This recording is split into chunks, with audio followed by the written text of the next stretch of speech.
Năm 1998, một bản án nghiêm khắc đã được tuyên dành cho ba thiếu niên trẻ tuổi Curtis Graham, Randy Wood và Joshua Bagwell.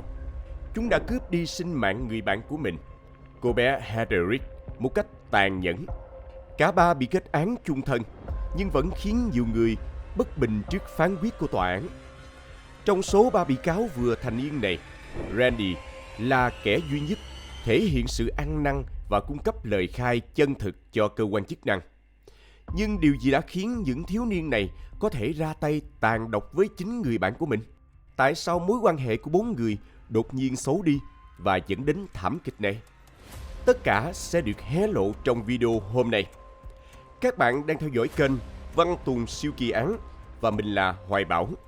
Nếu các bạn yêu thích phá án và những câu chuyện trinh thám hấp dẫn, hãy để lại một like và một subscribe để ủng hộ cho Văn Tùng Siêu Kỳ Án. Còn bây giờ, mời các bạn theo dõi vụ án hôm nay. Câu chuyện bắt đầu ở Waurika, một thị trấn nhỏ và yên bình nằm ở phía nam tiểu bang Oklahoma, Hoa Kỳ. Vào mùa thu năm 1996, trong một ngôi nhà lớn ở thị trấn này, gia đình Rich gồm 6 người sinh sống cùng nhau. Bà Gail và ông Duane cùng 4 người con, trong đó có Heather, cô con gái út năm ấy vừa tròn 16 tuổi.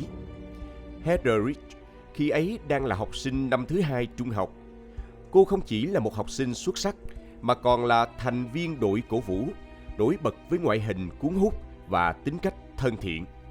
Tuy nhiên, Heather cũng là thiếu nữ ưa thích mạo hiểm, đang bước vào giai đoạn tuổi teen đầy nổi loạn với khao khát khám phá thế giới xung quanh. Cuộc sống của Heather bắt đầu thay đổi sau khi cha cô gặp tai nạn lao động trong một vụ nổ máy biến áp, khiến tài chính gia đình trở nên khó khăn. Mẹ cô buộc phải làm việc nhiều giờ hơn để trang trải cuộc sống và Heather cũng phải gánh vác trách nhiệm chăm sóc cha cùng nhiều công việc trong nhà.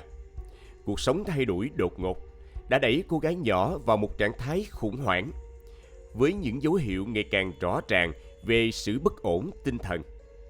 Áp lực và cô đơn khiến Heather dần trở nên khép kín, tỏ ra xa cách với mọi người trong gia đình và có dấu hiệu tự làm tổn thương chính mình. Cô bé thậm chí còn tìm đến chất kích thích để cảm thấy khá hơn. Tối ngày 27 tháng 9 năm 1996, trong trận đấu bóng đá tại trường, Heather đã chỉ đạo đội cổ vũ trong tình trạng say rượu. Hành động này đã dẫn đến việc cô bị đình chỉ học 3 ngày và đối mặt với nguy cơ bị loại khỏi đội cổ vũ. Nhận thấy những dấu hiệu bất thường của con gái, cha mẹ của Heather đã hẹn lịch một buổi trị liệu tâm lý vào ngày 3 tháng 10 để tìm hiểu lý do con gái trở nên bất thường như vậy. Tối ngày 2 tháng 10 năm 1996, một cuộc cãi vã xảy ra giữa Heather và mẹ cô về hóa đơn điện thoại lên tới 300 USD. Một con số không nhỏ đối với gia đình đang trong hoàn cảnh khó khăn. Cha của Heather, ông Duane, đang cần phẫu thuật tái tạo lại da sau tai nạn đó, và mỗi đồng tiền lúc này đều trở nên quý giá. Bà Gail đã cố gắng giải thích với Heather rằng gia đình không thể gánh thêm những khoản chi phí không cần thiết. Bà mong muốn con gái hiểu và quý trọng giá trị của đồng tiền, đồng thời học cách tự lập và kính trọng người lớn. Tuy vậy, sự việc nhỏ nhặt này không ngờ lại trở thành mồi lửa trong câu chuyện bi kịch xảy ra sau đó. Sau khi tranh cãi với mẹ, Heather giận dỗi và tìm cách trốn ra khỏi nhà vào nửa đêm để đi chơi với một người bạn trai mới quen tên là Joshua Bagwell, mà không thông báo cho bất kỳ ai. Sáng hôm sau, ngày 3 tháng 10 năm 1996, Gail gọi các con dậy ăn sáng, nhưng Heather không xuống nhà và phòng của cô bé hoàn toàn trống không. Gail và Duane lập tức tới văn phòng cảnh sát ở Waurika để báo cáo về sự mất tích của con gái. Người mẹ kể lại về cuộc cãi vã hôm qua với Heather. Trong đó, bà đã trách móc cô bé về hóa đơn tiền điện thoại quá lớn và thái độ bướng bỉnh khi từ chối thừa nhận lỗi của mình. Cha mẹ cảm thấy những cuộc trò chuyện không ngừng với bạn bè của Heather đã vượt quá giới hạn, và cả hai đều đồng tình rằng cô bé cần hiểu rõ hơn về trách nhiệm của mình trong gia đình. Tuy nhiên, Trong khi gia đình đang cảm thấy lo lắng cho sự an toàn của cô con gái, thì vị cảnh sát Jefferson tỏ ra khá thờ ơ. Đội cảnh sát cho rằng những đứa trẻ 16 tuổi đang trong giai đoạn dậy thì và chỉ bỏ đi trong thời gian ngắn nên không cần lo lắng. Tuy nhiên, bằng linh cảm của người mẹ, Gail nhận thấy có thể con gái đã gặp nguy hiểm. Bà chủ động tìm kiếm khắp thị trấn Waurika và hỏi thăm bất kỳ ai có thể có thông tin về Heather. Cùng ngày hôm đó, bà đến trường trung học Waurika để xin danh sách những học sinh vắng mặt và nhận thấy hai cái tên đáng chú ý, Randy Wood và Joshua Bagwell. Trong đó, Randy chính là người bạn mà Heather đã nói chuyện liên tục, khiến tiền hóa đơn điện thoại lên đến hàng trăm USD. Khi bà Gail liên lạc với Randy để hỏi thăm tung tích của Heather, cậu ta trả lời với giọng điệu bình thản rằng mình không biết cô ấy đang ở đâu và cũng không rõ chuyện gì đã xảy ra.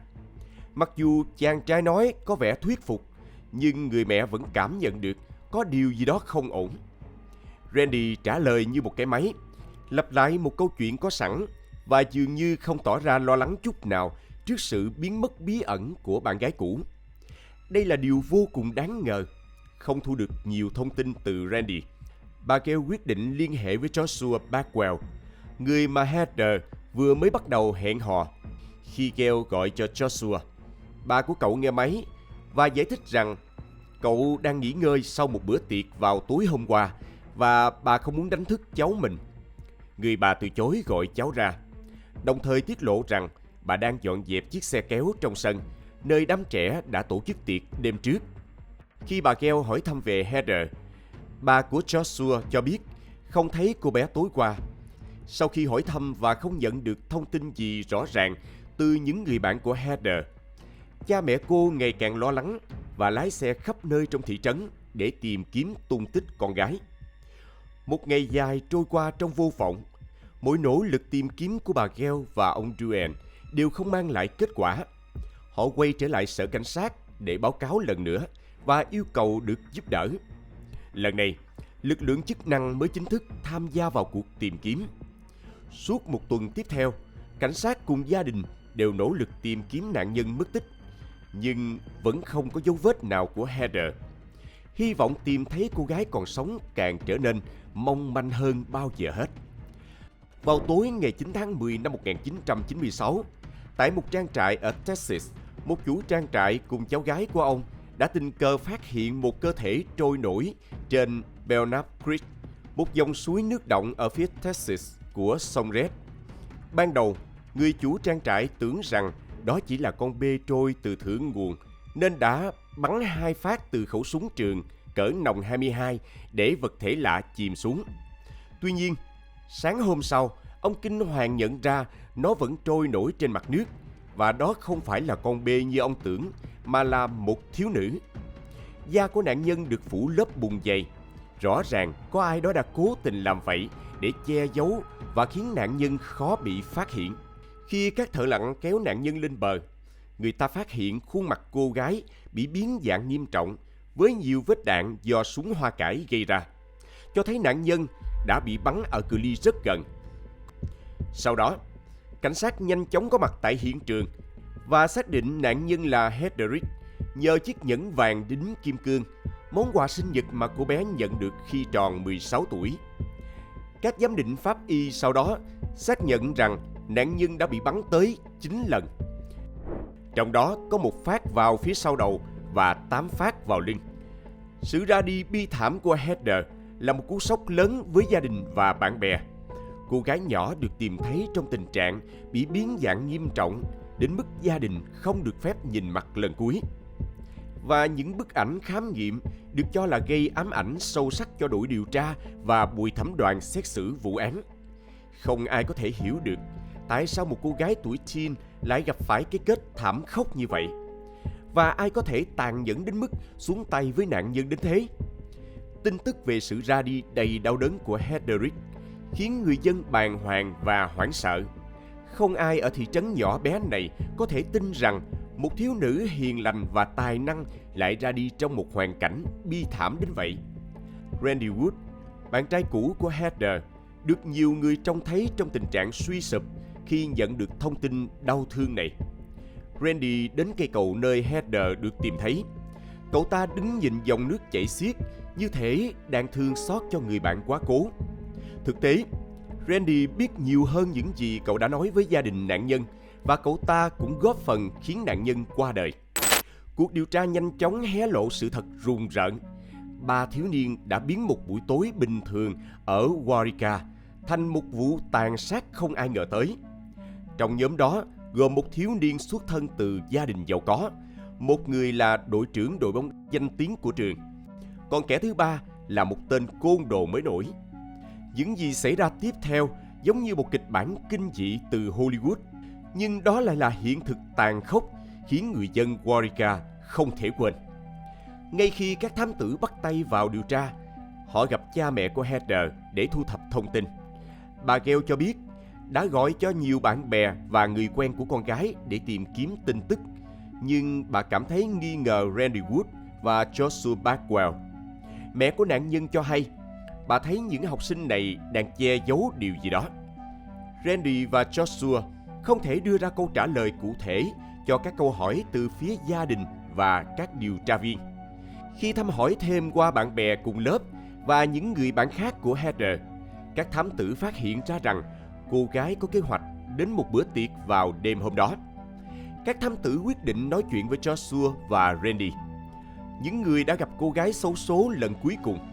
Họ hy vọng tìm hiểu chi tiết về bữa tiệc diễn ra trước khi Heather mất tích. Đội trưởng đội bóng thừa nhận rằng cậu ta và bạn mình ở trong một chiếc xe kéo phía sau nhà Joshua, chơi domino và uống rượu suốt buổi tối. Tuy nhiên, chúng đều một mực phủ nhận việc có mặt cùng Heather vào buổi tối trước khi cô bé mất tích. Sau đó, kết quả khám nghiệm pháp y lại đưa đến những phát hiện mới. Trước tiên là số lượng phát súng lên đến 9 lần. Thông thường, ngay cả khẩu súng shotgun của cảnh sát cũng chỉ chứa được 8 viên. Nhưng ở đây, ai đó đã nạp thêm đạn để bắn thêm một phát vào Heather, ngay cả khi cô đã qua đời trong sự đau đớn. Tại sao kẻ thù ác lại cần hành động một cách tàn bạo như vậy? Đáng chú ý hơn nữa là loại đạn double buckshot đã được sử dụng. Đây là một loại đạn có sức công phá lớn. Loại đạn này khá hiếm và chỉ được bán ở một cửa hàng duy nhất trong thành phố. Sau khi kiểm tra hóa đơn, cảnh sát phát hiện Joshua Bagwell đã đến cửa hàng và mua cả một hộp, tức là 20 viên đạn. Theo lời nhân viên cửa hàng, có một thanh niên khác đi cùng Joshua, nhưng không phải người bạn thân Randy, mà là Curtis Ramil, một kẻ thường xuyên ra vào sở cảnh sát vì phạm tội và từng bị giam giữ trong các trung tâm giam giữ thanh thiếu niên. Do đó, Curtis bị tình nghi nhiều nhất, bởi khác với hai chàng trai kia, dù có những hành động đáng ngờ nhưng chúng chưa từng vi phạm pháp luật. Ngay lập tức sau đó, cảnh sát đã tìm đến Curtis để thẩm vấn. Nhà của cậu ta ở một thị trấn khác, nhưng chỉ cách vài cây số từ nơi nạn nhân được phát hiện. Khi đó, Curtis không có ở nhà, nhưng cảnh sát đã nói chuyện với bà của anh ta. Người bà cho biết cháu trai mình biết rõ khu vực đó và thường xuyên đến cây cầu tụ tập cùng bạn bè. Đến ngày hôm sau, các thám tử cuối cùng đã gặp được Curtis. Cậu ta ngay lập tức bị bắt giữ và đưa về văn phòng cảnh sát trưởng ở Waurika. Cuộc thẩm vấn kéo dài hơn 8 giờ nhưng không có gì tiến triển. Lời thú nhận đáng giá nhất của Curtis là về việc sở hữu một loại súng hiếm, súng shotgun Mossberg, với đặc điểm khá đặc biệt là có băng đạn chứa đến 9 viên. Khi khẩu súng bị thu giữ và được kiểm tra, lực lượng an ninh nhanh chóng xác nhận rằng nạn nhân Heather đã bị bắn bằng chính khẩu súng của nghi phạm 19 tuổi này. Đến lúc đó, Curtis mới chịu thừa nhận. Cậu ta khai rằng đã lôi kéo hai người bạn là Randy và Joshua vào vụ án. Sau đó, viết một bản thú nhận chi tiết dài 2 trang. 3 tuần sau sự ra đi đau đớn của Heather, cảnh sát đã bắt được hung thủ đầu tiên. Dựa theo lời khai của tên sát nhân, lực lượng chính thức tiến hành bắt giữ Randy và Joshua để thẩm vấn. Theo lời khai của Curtis, cậu ta đã đưa khẩu súng của mình cho hai người còn lại và yêu cầu chúng bắn vào nạn nhân vô tội, trong khi Joshua chỉ có mặt tại đó. Tuy nhiên, cảnh sát cảm thấy lời khai này không chân thực vì Randy vốn là một học sinh gương mẫu. Sau đó, phiên tòa diễn ra ở bang Texas.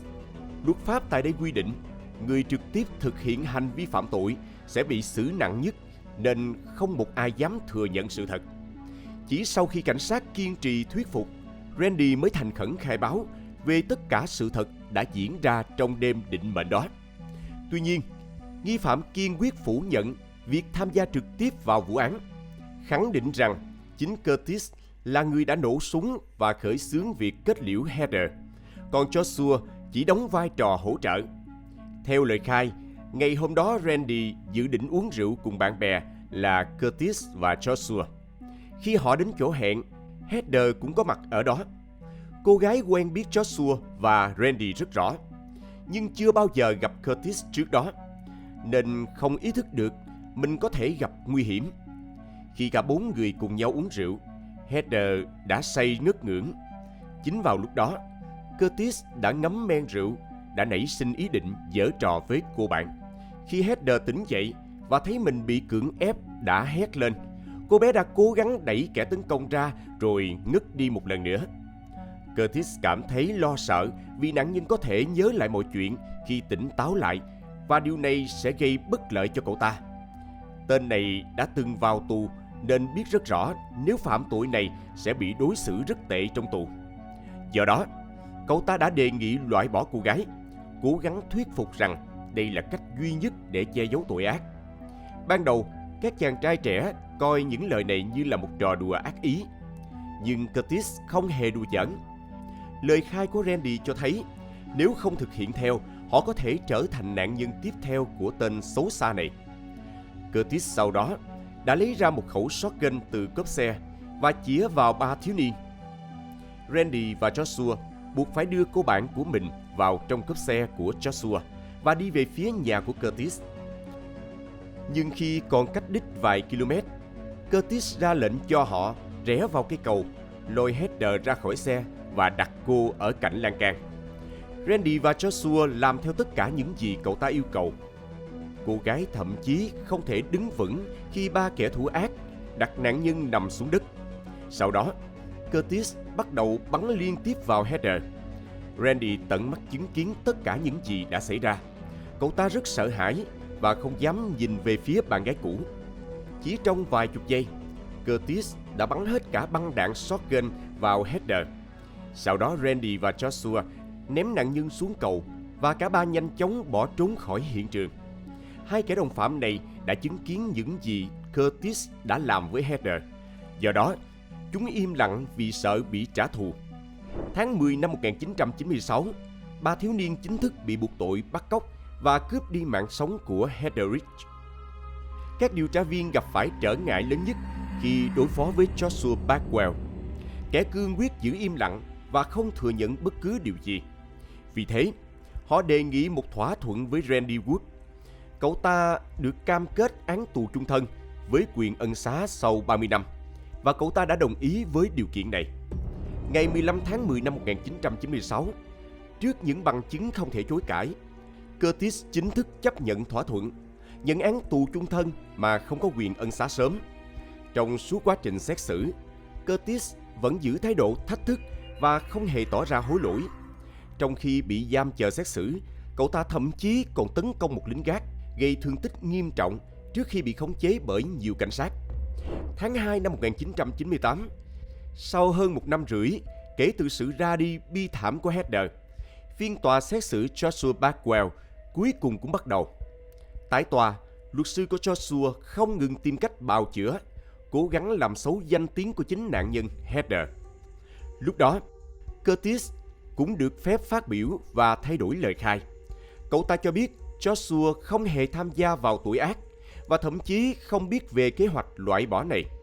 Thay vào đó, chính Randy là người đã nổ phát súng khiến nạn nhân qua đời.